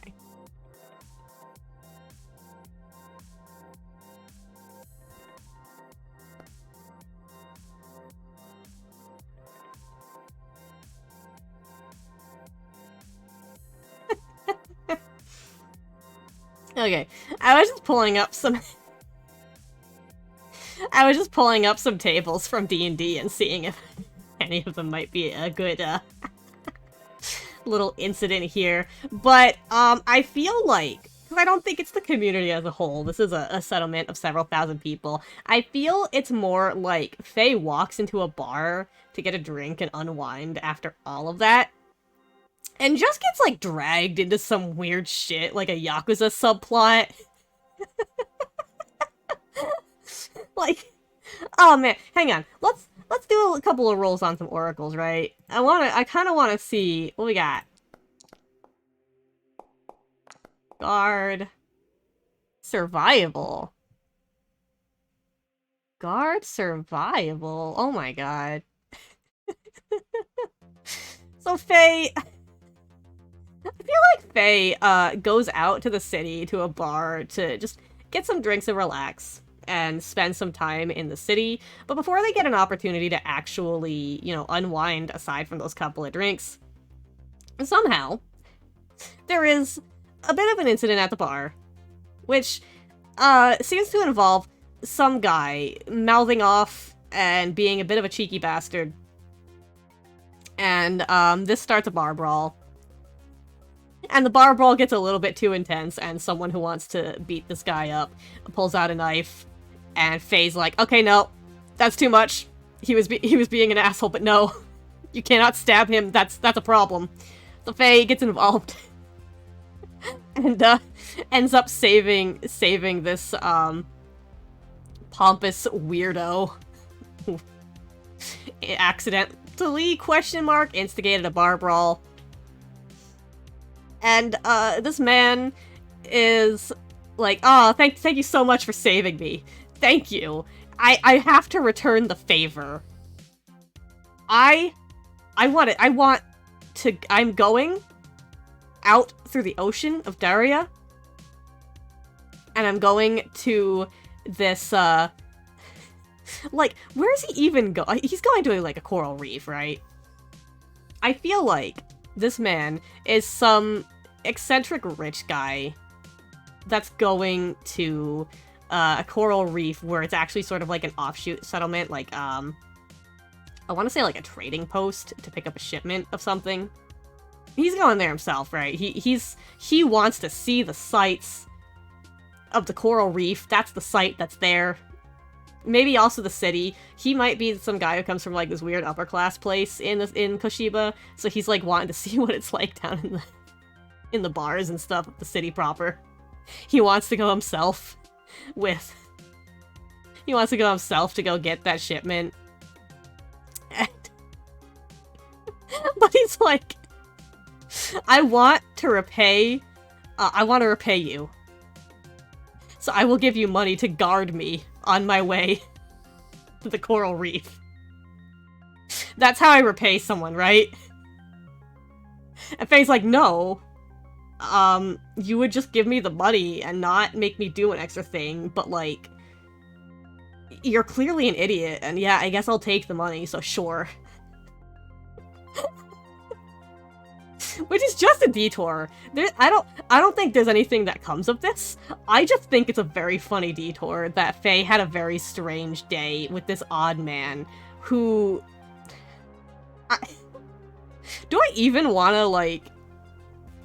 I'll just let that be. I'll just let that be as a thing that happened one time. If anything comes of that later, something comes of that, but that's it. Faye just had a weird day. That's... So anyway, we get to treat that as a strong hit, though. Resolve this move as a strong hit. Nice.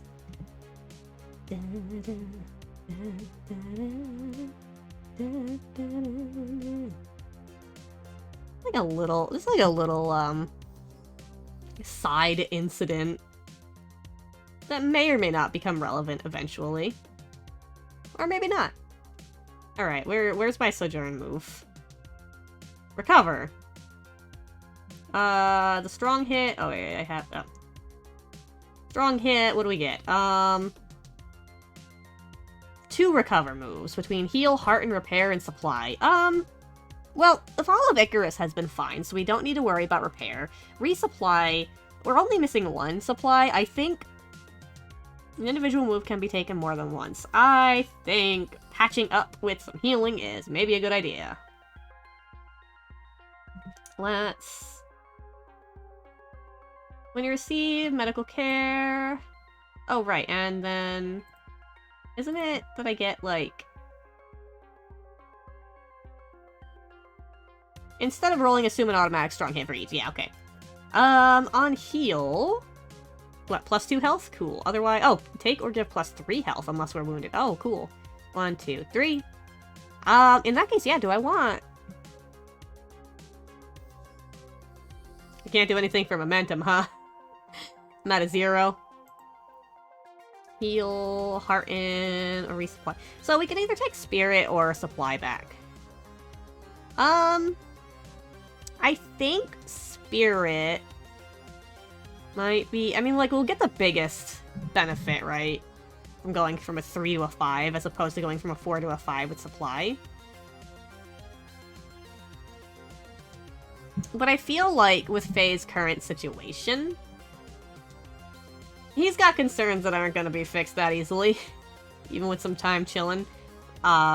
Since he's going to have a nice little journey back to Sigil with a couple of soul binders that, there's certainly, they're on terms. What terms? I don't know, but they're on terms. So let's go for a resupply. Which I think is just going to be, what? Okay, just +2 supply. Yeah. Cool, cool, cool. Very nice. Ultimately, I think things are fine with the little doppelganger situation. At the very least, with the information that the team here has managed to get thus far.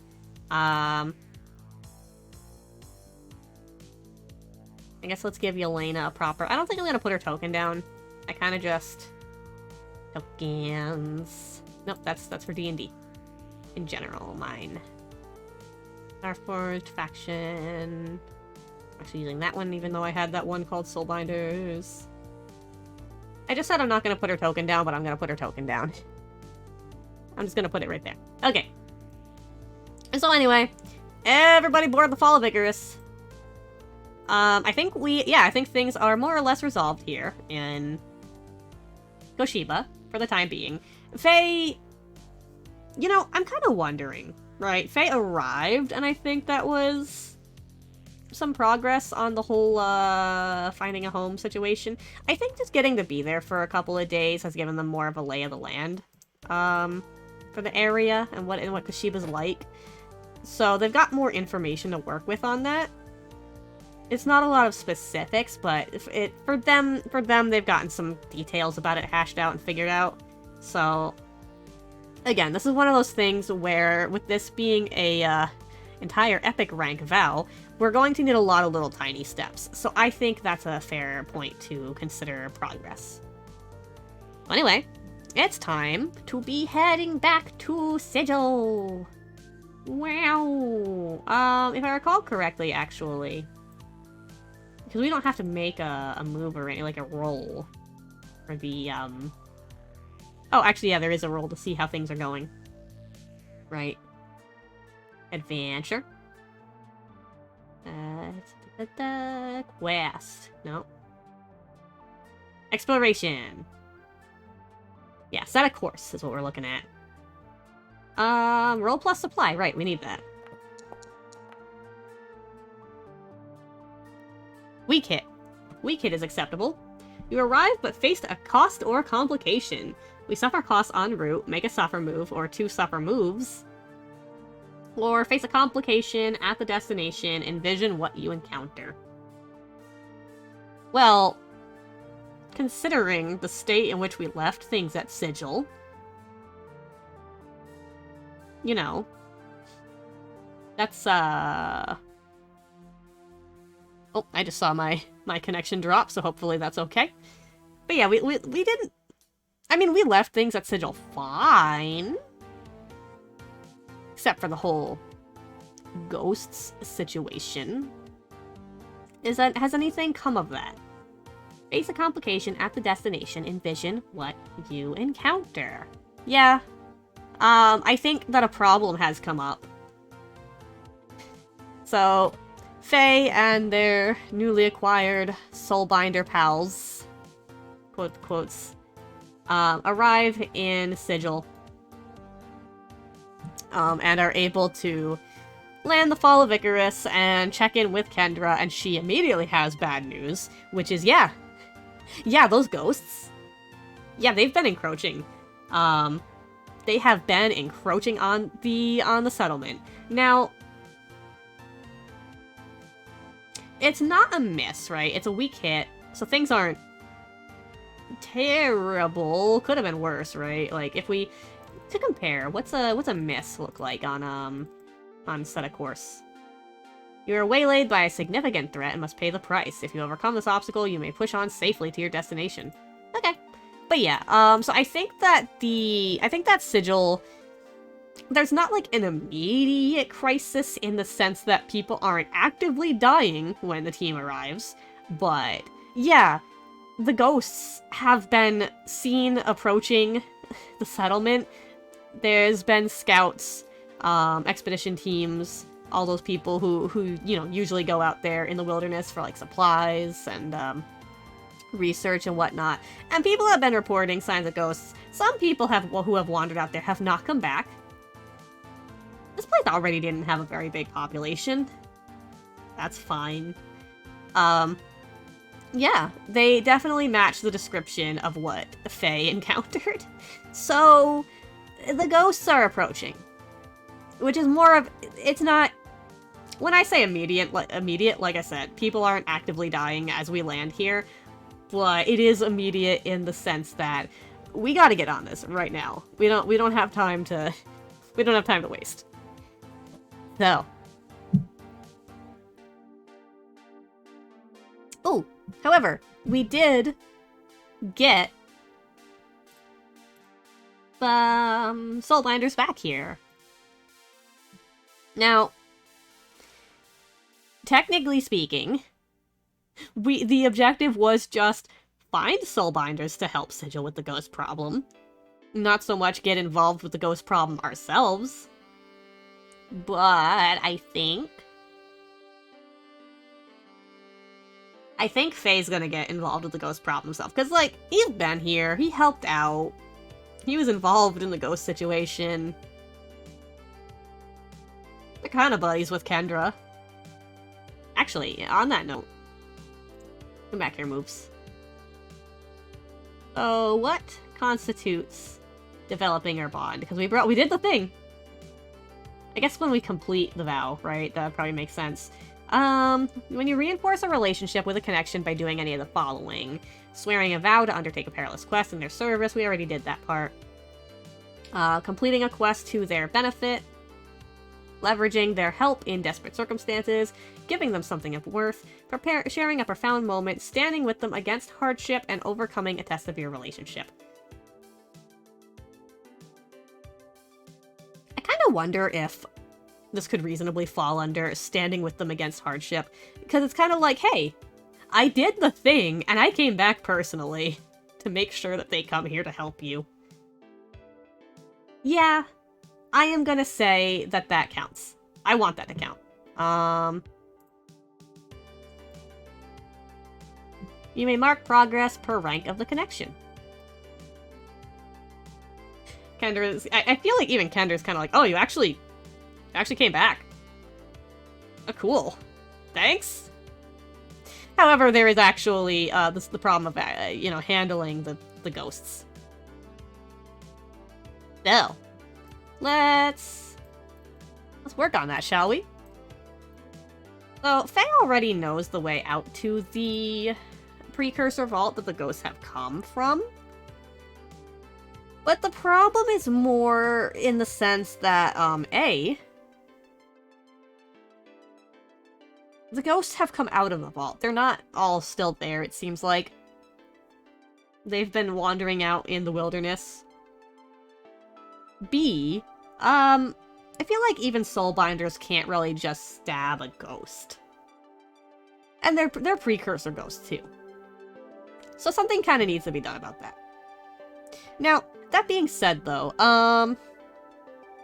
here's my consideration, is the fact that I started streaming a couple minutes after 11:30, so it is shy of 2 hours, and I typically like to go 2 hours, but this also feels like a nice point to leave off, where we're about to jump into the whole resolving the ghost situation thing. But that feels like such an early ending time for the stream. Is there anything that I can do here to extend this? Oh yeah, there's also the whole Astra situation. We'll worry about that at another point. Oh, alright, first of all, Faye would be at 0 on that. That being said, I do feel like Faye is going to... Oh, yeah, actually, we can do a little bit of investigation. Number 1, Faye is gonna take some time to meditate on the fire powers, because they're gonna need it. Da da da da da. Oh, right, it's just a general, spirit roll. Oh. Right. Yes. Shit. On a miss, take +2 fire, but endure harm -2.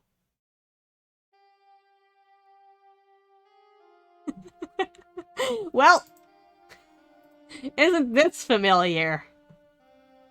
So in good news, Faye is able to, get a moment to themselves, sort of, finding a quiet, isolated corner of the settlement where there aren't any other people around. And, honestly, actually, I feel like they would probably do this on the Fall of Icarus. Like, that ship's already scorched to hell. So it's fine. Yeah. They take some time on the Fall of Icarus to meditate and draw upon the energies of the stars. And there is kind of a slight explosion of fire from their power. It's fine. They're okay. Any burns, just tell someone your ship blew up a little bit. Look at this thing. It's gonna, like... Kendra had people oversee to the repairs for the Fall of Icarus. She knows that this thing is held together by tape and hope. It's fine. Okay, so with that that handled... Great. We're back down to +2 health. And yeah, with the situation of the ghost as it is, there's not really any time to sojourn while we're here. But... Actually, is there a time to get a bit of healing done, specifically? When you receive medical care or provide treatment, envision the situation and roll. You know what? No, it's fine. I'm not gonna push it. I'm not gonna let that spiral out of control. I can just see Faye coming back in, covered in burns, and Kendra being like, "What happened? Are you okay? Do you want to see a doctor? We have a couple doctors here." And Faye's just like, "No, there's ghosts. I'm good. All of Icarus explodes sometimes. I'm good. There's ghosts." So anyway, let's there is some information gathering that needs to be done, I think. Number 1. Okay, so what are some topics that need to be assessed here, right? Number 1, how close have the ghosts been seen? Is there an area where they seem to be congregating? What area have they been seen in? And then I feel like there's also just investigation that needs to be done of... You know what?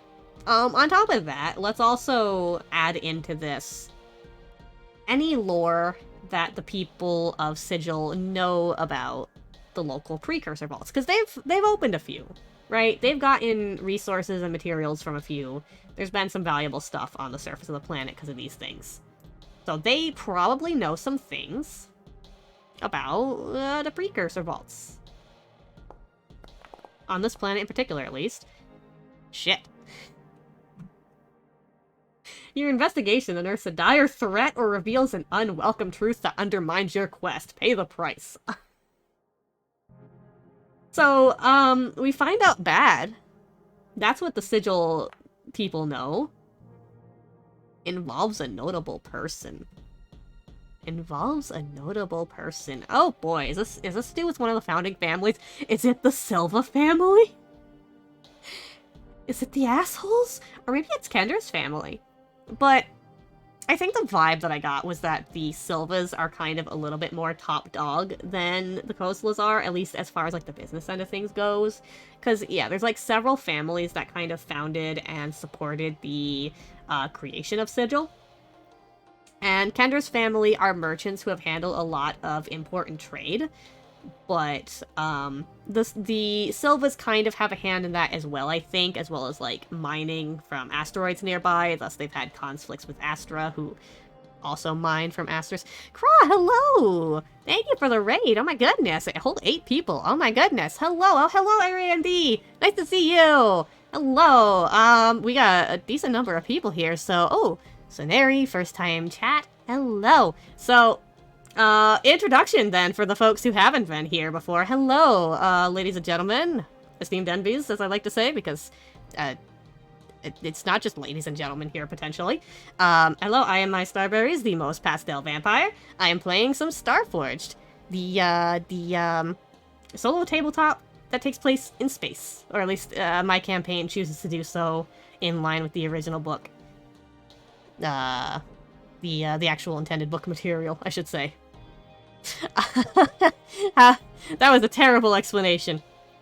Solo tabletop RPG, derived from the original tabletop of Ironsworn, created by Sean Tompkin. Starforged is sort of a sequel, spiritual successor 2.0 that I am currently playing. Nice to have you all, as I am... so a little bit of a recap. I'm playing Fei Kai, the Firebrand Paragon. Essentially just meaning that he has some fire powers, and there's a bit of backstory to that. But, he previously was hanging out in the settlement of Sigil for some repairs to his starship. There was ghosts. There was ghosts in a precursor vault. We went on a whole thing. There was a whole thing with doppelgangers. Somebody got kidnapped. Anyway, we made friends who are soulbinders, aka people who specialize in stuff with horrors and undead. So we dragged them back here to Sigil to help. And we just apparently found out something bad. We did some investigations to see what's going on with the ghosts. They came out of a vault of an ancient civilization, the precursor vaults, and now, since the vault has been opened, they've been wandering closer to the settlement of Sigil, and potentially going to be a major threat, and we decided to do some investigations on the precursor settlement of this planet. And apparently we found out something bad that involves a notable person. So the train of thought that I was having is that Sigil was established and founded by a couple of wealthy notable families, including the Khosla family of our friend Kendra here, who are primarily merchants and the like. The Silva family, who handle a good bit of stuff on business ends. They have a rapport and do some funding, I imagine, for local businesses like inns and the like, which they use to their advantage to bully Faye into taking on a quest earlier that we still haven't gotten around to. We'll do someday. But, that aside, also, I hope my internet's holding up. So I feel like the bad thing that we just discovered, since it involves a notable person, has something to do with one of the founding families, potentially both. I kind of want it to be, if it's Kendra, if it's the Khoslas, that gives potential plot for Kendra. If it's the Silvas, this'll be juicy, because they're jerks. I kind of want it to be the Silvas, and find out something terrible that the Silva family did or was involved in. So, okay, let's roll on a couple tables here, see what I got. Oracles, help me out. Oh, by the way, I completely forgot to ask, because I was just kind of giving a whole context for folks showing up here. What were you streaming anyway? I haven't set up proper notification for that on my streams. And how did your stream go, also?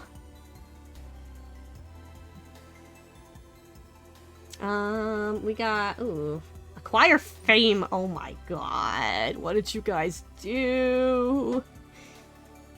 The Silva family did something to acquire fame, which involved settling here. Oh my god. Okay, so juicy bit of gossip that Faye and the Soulbinders uncover, I think. Played Phobia demo. Oh, Phobia, I don't think I've heard that one. And the convenience store. I've been wanting to play those games. Are they good? They seem like they're fun little things. I was thinking about maybe doing convenience store or, really a couple of the ones in that collection, essentially. Yeah, I gotta pick up one or two of those soon and play them. I've seen so many people stream them, but they're always like background streams for me, so I haven't absorbed any details on those. Which is great, because that means I can go into them essentially blind for the most part, aside from like some small specific things. So I feel like what our group has learned upon this little investigation here is checking in with the people of Sigil and asking about, hey, you guys know about the precursors a little bit, right? You've been exploring their vaults for valuables and stuff for a long time now. It's kind of one of the things that you've done to establish trade with Koshiba, as well as just other resources in your area. Well, a few people have a good bit of gossip about the Silva family, as one of the original founding families of Sigil. Apparently, they, as the story goes, it's been several generations since Sigil was created, so this is kind of a tale that's been passed down through the generations, and by tale, I mean gossip. Gossip that some grandmas told about how the ancestors of the Silva family specifically wanted to settle Tyrannus, because Tyrannus is a Jovian planet. It is a gas giant with a rocky core. The atmosphere, while breathable, it is a lot of dense mist, which makes it a little bit strange that it's breathable with how dense and moist it is. But you know what? That's space weirdness for you. So they specifically said, hey, you know what's a difficult planet to settle on? Tyrannus. Let's go settle there and show off. Having departed from whatever settlement they were on, probably actually had need to find other places to settle anyway, which is probably what stirred this on, aside from just flexing. But, so according to the history records and gossip of people, there were some... Oh, God. There were a few structures, a few precursor structures that were found, because of course there's the vaults. There's the, vaults, which are largely underground structures, but there was some remnants of what seemed to be buildings, ancient architecture from stone and metal. A lot of it, though, heavily degraded over time and broken down and basically just very close to not existing. So the Silva family decided that it would make a good, the remnants of these buildings would make a good area to build a settlement in, since there's already sort of a basis for it here. There's already structures. And hey, cool, we can brag that we utilized the remnants of precursor, you know, the remnants of precursor architecture. So, that's why you got ghosts.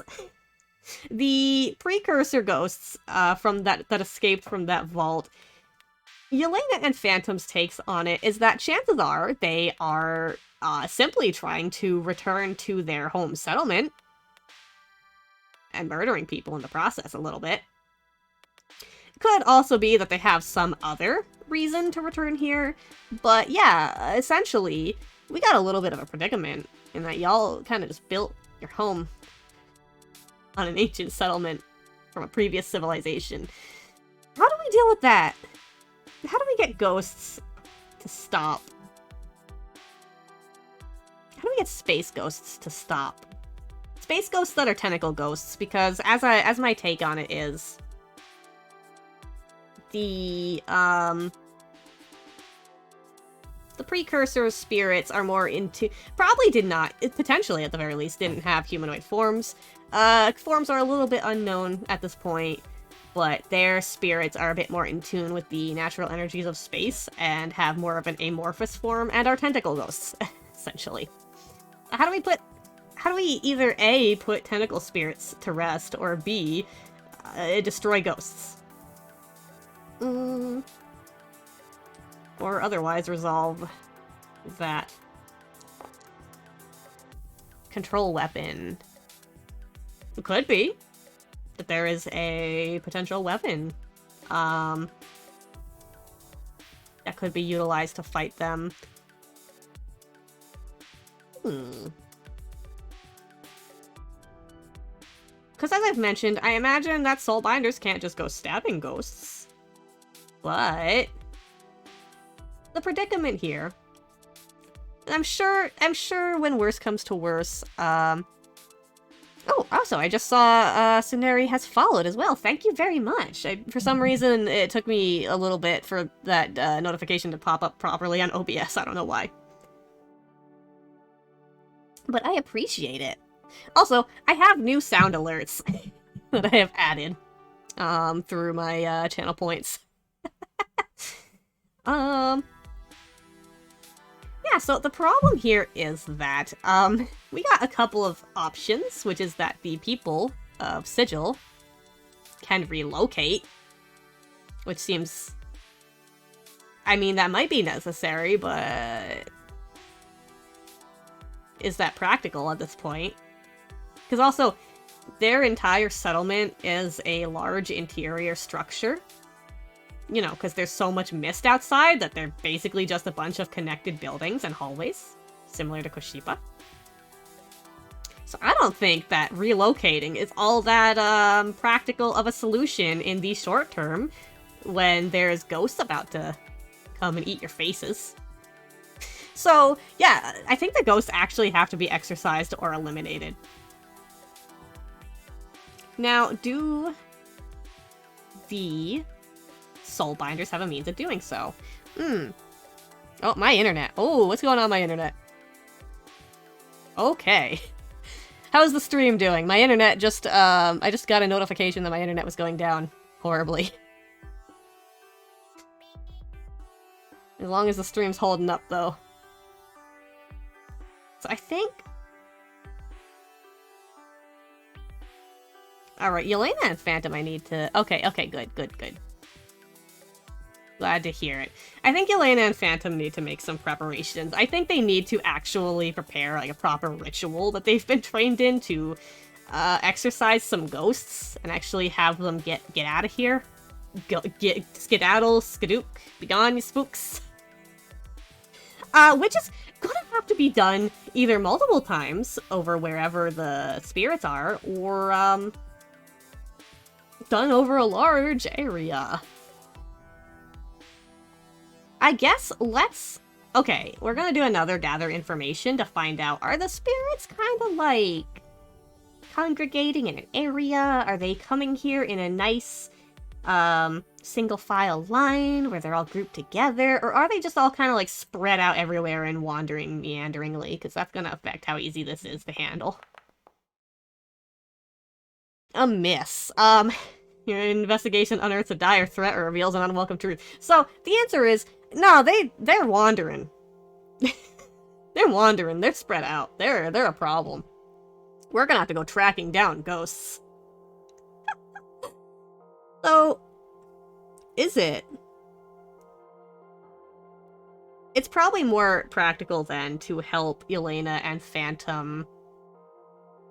Like, this is a ritual that they're kind of gonna have to do, like, over an area then. But, Or, what would be better would be to, go reverse and set up some wards around Sigil. And then maybe go to the Precursor Vault to see if we can stop the issue at its source. That seems like a good idea. Let's do that. Step number 1. We gotta protect Sigil.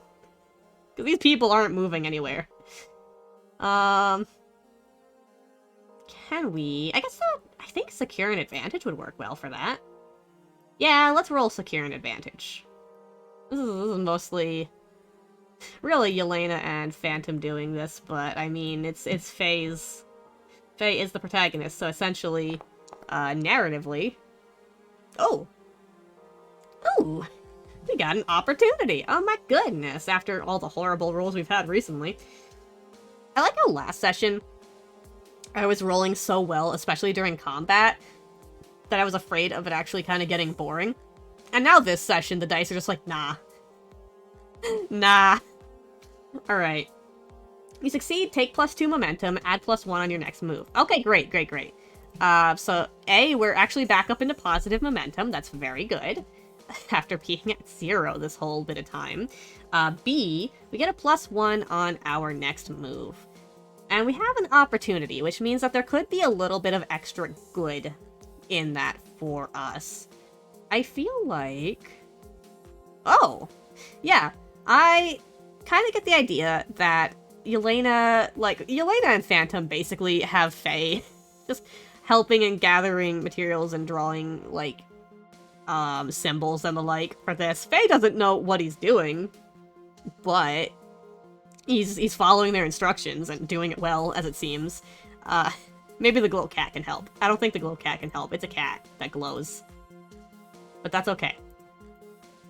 That being said, I think amidst all of this, Yelena and Phantom can actually set up sort of a beacon to actually lure the spirits. Maybe even act as a distraction, right? Like, they're coming to Sigil to come to their old home.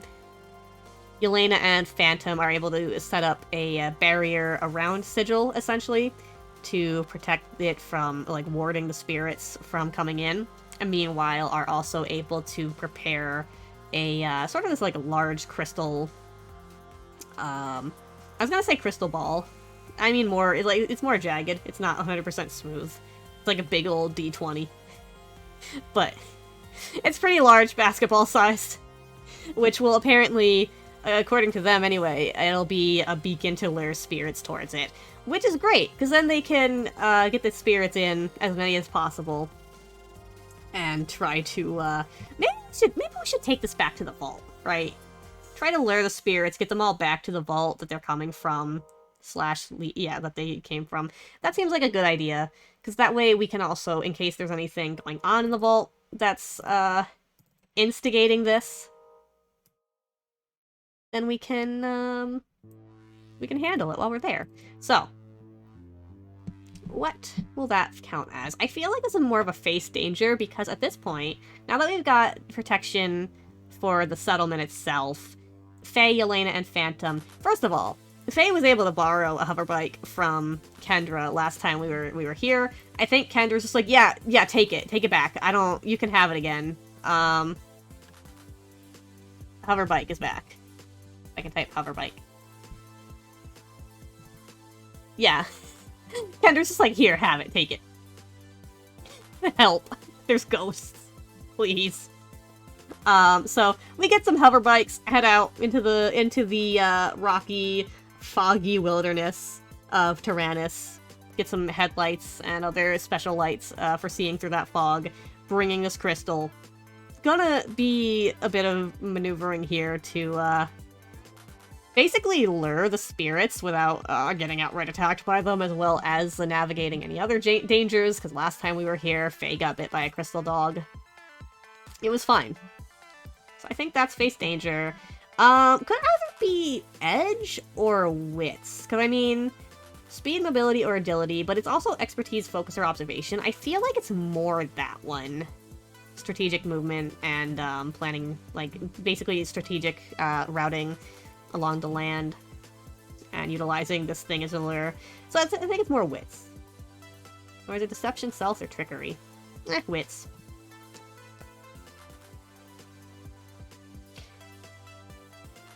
Miss. We got a miss. 6 versus a 7 and a 9, huh? Okay, great.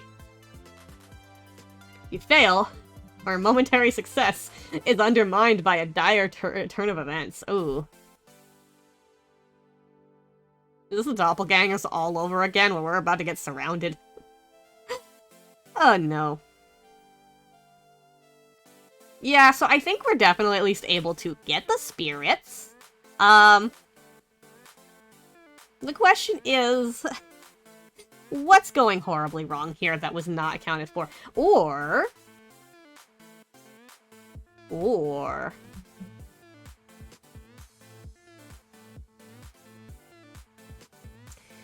You're hunted by a power or authority. When you make a move, you may improve the result to a strong hit. If you do, fill one segment of a 4-segment clock to represent the hunters closing in. When the clock is filled, a notable foe or force has tracked you down. If you overcome them or escape, reset the clock and mark 1 tick on your quest legacy track. I want to do it. I'm not having the force come in just yet. I kind of want to resolve the ghost situation first. But it's pretty much going to be an immediately after thing. That might be a starting next session thing, but still. Faye's pursuers may have located him, and by may have, I mean have, but we'll get there. So, okay, so that turns the face danger into a strong hit on the bright side. Which gives us +1 momentum. Nice.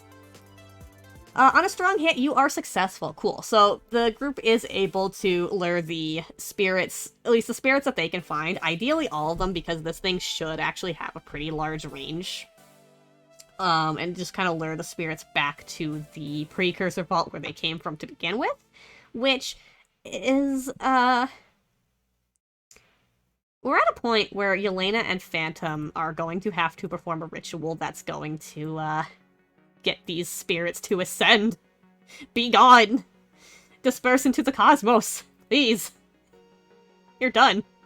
Go. That's with a bunch of angry precursor spirits actively coming here for that beacon. So, they're gonna have to do that quick. And, oh, I kind of want See, I kind of want to turn that into a scene challenge, right? Because that is a mechanic that I haven't gotten to use yet. And I think that would actually be a really good... I think that would be a good usage of it. However, alas, right now it is approaching 1 a.m. As per usual, I do have work in the morning. So I think that I am going to make a nice little cliffhanger out of this and leave this here to begin next episode performing a ritual, hopefully doing that successfully and not dying, and then immediately being found by whatever pursuers are chasing Faye. But yes, I do hope you all have a good night. I am gonna go ahead and find somebody to raid real quick. Oh, do I even have Twitch up? Okay, there we go. Who do we got that's on, actually? Oh, you know what? Yes, thank you. Happy to have been here. I enjoy doing this. Have a good night, everybody. I think, for those of you who are sticking around, we're gonna go ahead and, raid Caden Monroe, who's playing some more Resident Evil. So, let me go ahead and type that into the chat. And if you're heading off and having a good night, I hope y'all have a good night. And hopefully I can type this correctly. Did I do that right? No, I typed that wrong. There we go. Okay, everybody. Have a good night. Thank you for stopping by. I should see you all again, at the very least, next Tuesday. Goodbye!